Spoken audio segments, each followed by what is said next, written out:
আসসালামু আলাইকুম বন্ধুরা, কেমন আছেন সবাই? আশা করি ভালো আছেন।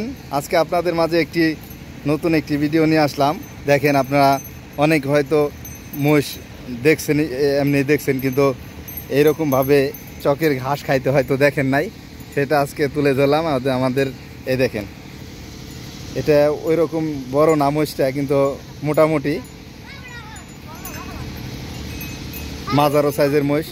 দেখেন, আপনারা আমাদের সাথে উপস্থিত আছেন আমাদের ইউনিয়ন পরিষদের সচিব ইউসুফ ভাই, এবং আমাদের পাশে আরেকজন আছেন আমাদের বন্ধুবর, এই আমাদের মোহাম্মদপুর ইউনিয়নের ৩ নং ওয়ার্ডের নির্বাচিত মেম্বার জনাব ফরিদ হোসেন ভাইকেও ধন্যবাদ জানাই।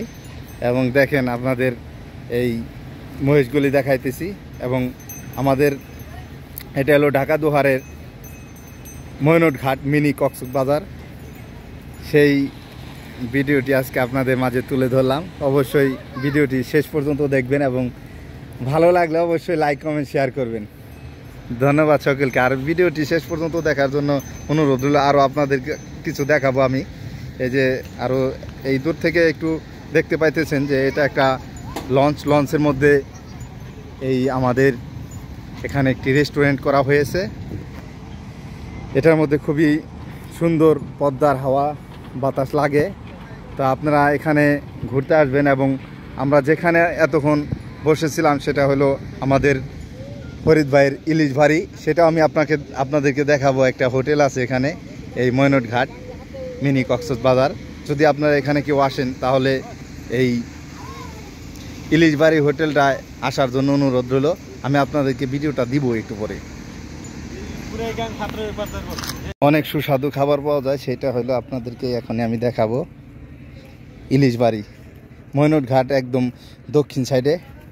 এই দক্ষিণ সাইডে এই দেখবেন যে ইলিশ বাড়ি একটা ব্যানার করা আছে যে রেস্টুরেন্টের সামনে। এটা অবশ্যই ভুলবেন না, দেখে তারপরে এটার মধ্যে ঢুকবেন। অনেক সুস্বাদু খাবার পাওয়া যায় এখানে। ইলিশ মাছ ভাজা, পদ্মার ইলিশ মাছ ভাজা, তারপরে আরও অনেক ধরনের যে কোনো আইটেমের খাবার এখানে দেওয়া হয়। প্রোপাইটর ফরিদ হাসান এবং পরিচালনা তারেক ভাই। মিনি কক্সবাজার ময়নট ঘাট।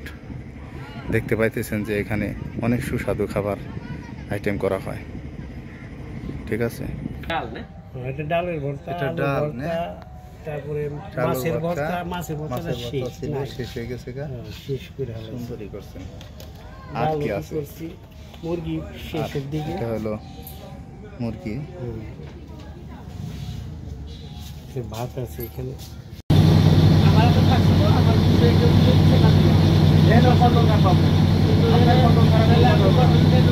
আর আপনার দায়িত্ব যদি কেউ না দেয় তাইলে সেটা আপনি কন্ট্রোলে থাকবো। যদি সমস্যা হয় তাহলে আমার কন্ট্রোলে আপনি ওইটা আছে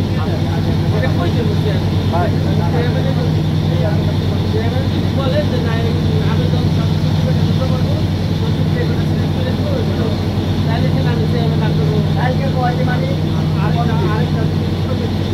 আবেদন করবে না অনেকে ওই লোক জমাই নেয় না আপনার এলাকায় জমা